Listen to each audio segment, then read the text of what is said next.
Baha na naman. Ayun. Binaha na naman tayo.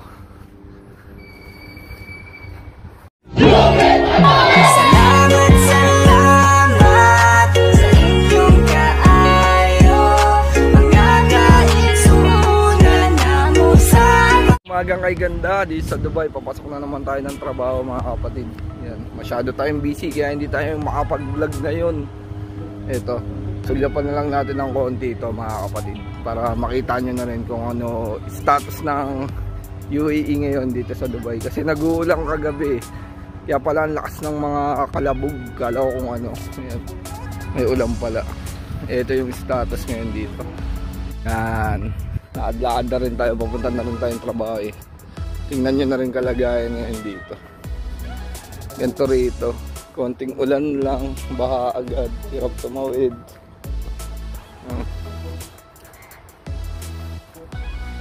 Ayan.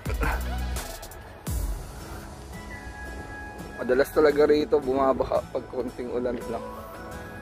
Ganun lang. Shoutout sa mga kapatid natin dyan sa Alpacaparo. Yan, mga mahal kong kapatid na lagi nakasuporta sa atin. Maraming salamat sa inyo. Ano? Ang ganda niyan sa dulo. Minsan dyan lumulubog yung mga sasakyan talaga. Ewan ko lang kagabi kung marami lumubog dito. Yan, kala natin maganda yung panahon. Pero pagdating dito, bahang baha. Yun. Ang dulo, lalim. Yun, nakakamiss lang dito palagi kasi pag umuulan, laging baha. Laging may free swimming pool dito eh. Nakakatuwa. Kaya nga lang, hindi nakakatuwa sa iba.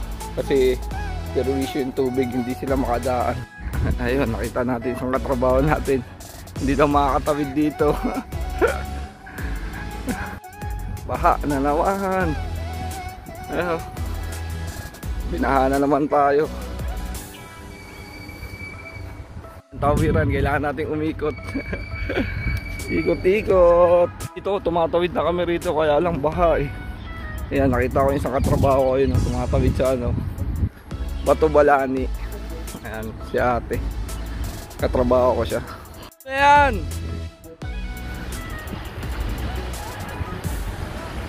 Galingan mo!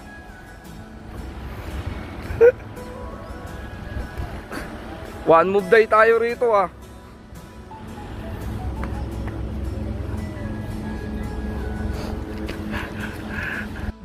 Mag-swimming.